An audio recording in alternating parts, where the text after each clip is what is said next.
The crypto industry is a dump truck filled with gold bars heading to Fort Knox, and it tips over. All the gold is lying there on the ground and nobody is coming to pick it up. That is the opportunity that this analyst is breaking down, that crypto is underpriced right now and nobody is coming in to buy these dips. What that could mean for us right now when we have the information and we know what's coming. We also have some good information from what is happening with Mike Selig at the CFTC clearing the way for crypto here in America. We also hear some stuff from the New York Stock Exchange and the SEC and what their plans are. And Franklin Templeton is doubling down on crypto infrastructure, as well as I have a few other clips I need to talk to you about. We're going to go into this first though. Bitcoin just closed its worst quarter one in 8 years.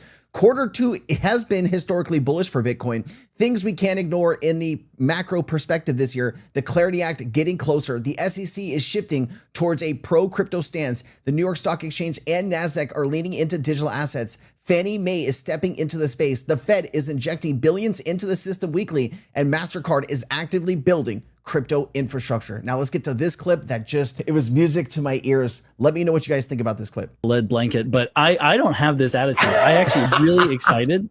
This is going to sound crazy, but I have the opposite experience of this. The way I think about this is that a truck hauling gold bars to Fort Knox spilled them all over the highway and nobody else is coming to pick them up. So what I'm viewing this as is an opportunity, because this industry is full of enormous amounts of value and it is completely mispriced, overlooked, and misunderstood by the market right now. And so if you're willing to take the time to go out and look at all of this stuff, understand it, evaluate it, and see the opportunity that the market is giving you that everyone's overlooking and missing, it is an enormous opportunity for life-changing wealth. And it's maybe the only thing you need to get right in your entire life is not tuning out of crypto right now, locking in, paying attention, allocating, and being patient. It sounds boring and it may be very frustrating, but it really is one of the best opportunities the market may ever give us. One of the best opportunities the market may ever give us. Those are some very strong words that are still resonating. I watched that clip a few days ago, been waiting to put into a video like this, and it's very powerful. All of these assets, right? They're all oversold. They're all underpriced. People are just still speculating on it. Is this worth $1? Is this worth $2.50?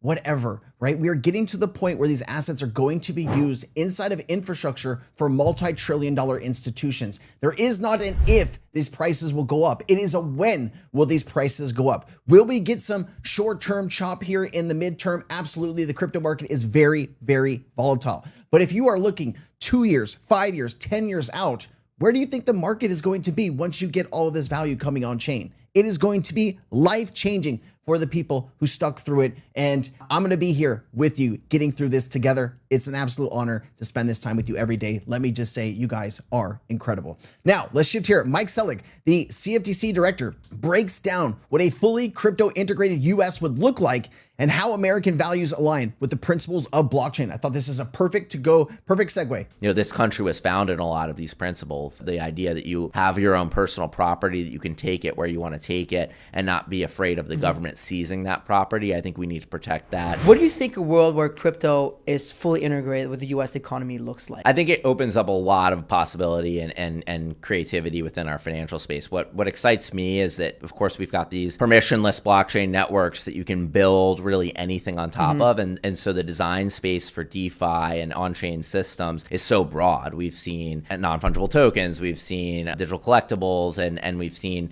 of course, applications like Uniswap where you can swap any sort of asset. We've seen lending protocols like Compound and Aave. And I think this is just the beginning. And when we start seeing some of the institutions get involved, we're going to have a whole new regime for decentralized applications and software systems. So I'm very excited about that. I think it may not replace all of our legacy systems, but it has a good shot. I mean, I think there's a lot to be said about a fair and decentralized system, and many will opt for that. Some might not, and some are going to still opt for the custodial wallet structure, which I think is a great option. But having the ability to pull your assets out of that, take them on chain, custody your own assets is really powerful. And I think, you know, this country was founded on a lot of these principles. The idea that you have your own personal property, that you can take it where you want to take it and not be afraid of the government seizing that property. I think we need to protect that. And the design architecture of blockchains is so consistent with American values that if we lose that here, I think it's going to be a huge risk to the country. This country was founded. Oh, Hitting way too many random buttons here. It does feel like we have the right people in the the right seats right now, as far as Mike Selig and Paul Atkins at the SEC. They're kind of pushing this narrative forward here in the United States, clearing the way for any roadblocks or past administrations that put roadblocks in. We are now taking those roadblocks and allowing institutions to say, hey, we are not going to come after you if you're using these assets for these specific reasons, right? We want you to come in. We want you to build. We want you to come in and talk with us, right? We are going to give you the guidance that you need to make this industry successful in the United States. And that is one of the more powerful things that we could ever have right now, is regulators that are on our side. What was it like coming into the SEC after spending years fighting it? Yeah, I mean, right around 2021, 2022 in the last administration, I remember distinctly my clients just started to receive these Wells notices left and right, and then the subpoenas, and it was unbelievable the amount of kind of fighting with the government that we started to experience. So I put my litigator hat back on, right, and was helping defend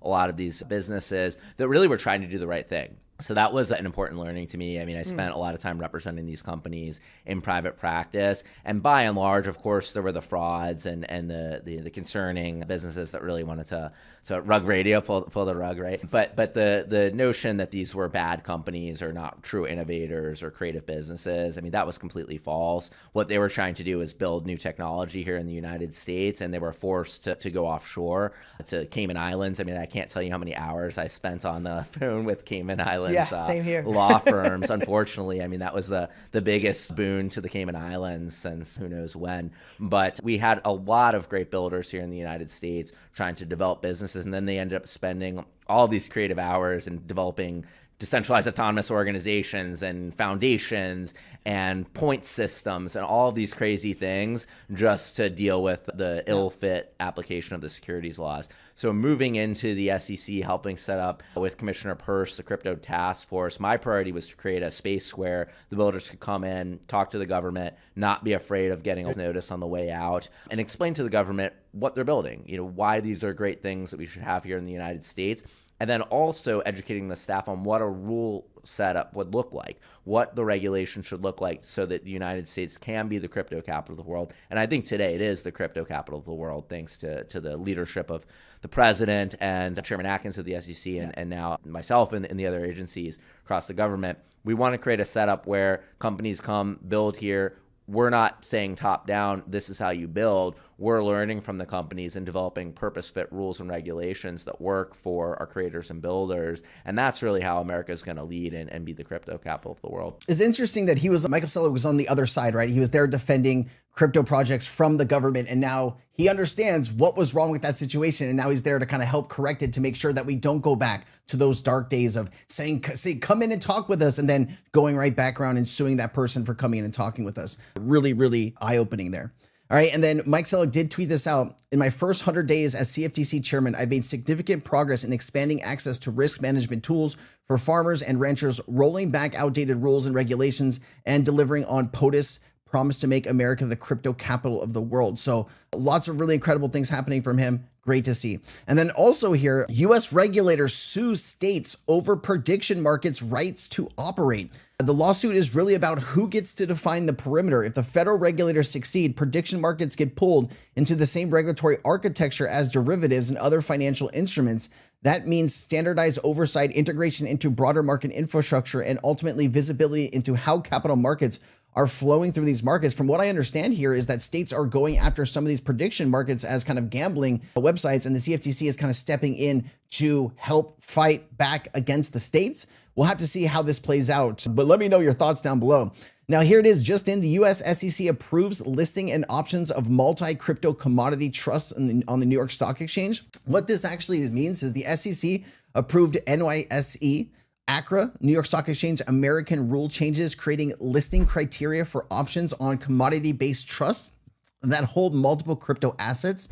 These trusts are ETPs and hold baskets of spot crypto classified as commodities like Bitcoin, Ether, and others that meet the generic standards. And now their shares can underline listed options without separate product by product SEC rule filings.